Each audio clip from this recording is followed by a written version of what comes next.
উত্তেজনা বাড়ছে মধ্যপ্রাচ্যে। ইরান আমেরিকার সম্ভাব্য সংঘাত ঘিরে সৃষ্টি হয়েছে এই উত্তেজনা।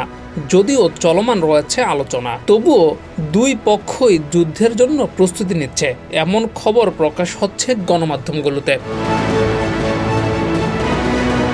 মধ্যপ্রাচ্যে আমেরিকার ঘনিষ্ঠ মিত্র ইসরায়েলের সবচেয়ে বড় শত্রু হচ্ছে ইরান, এবং বলা যায় ইরানের জন্যই মধ্যপ্রাচ্যের অঘোষিত রাজা হতে পারছে না ইসরায়েলিরা।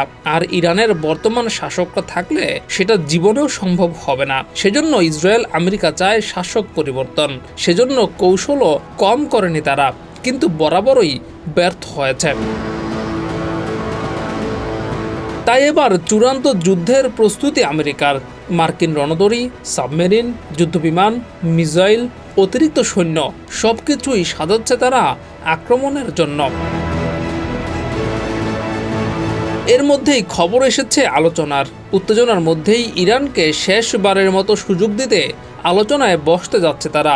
ইরানের পরমাণু কর্মসূচি বন্ধ, ব্যালিস্টিক মিসাইল কর্মসূচি বন্ধ এবং আঞ্চলিক গোষ্ঠীগুলোকে সমর্থন বন্ধ করার শর্তে হামলা করবে না আমেরিকা, এমন একটি খবর গণমাধ্যমগুলোতে ঘুরপাক খাচ্ছে। এই বিষয়গুলো নিয়েই হবে আলোচনা। তবে ইরান জানিয়েছে পরমাণু কর্মসূচি তারা সীমিত করলেও বাকি দুটি মানবে না।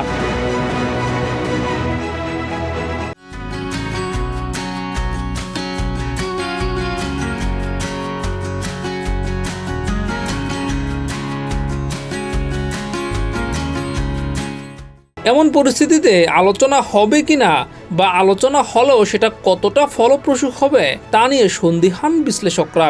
সেজন্য অনেকেই ধারণা করছে যে ইরান আমেরিকার এবারের সংঘাত হয়তো অবশ্যম্ভাবী। ডেস্ক রিপোর্ট, যুগের চিন্তা।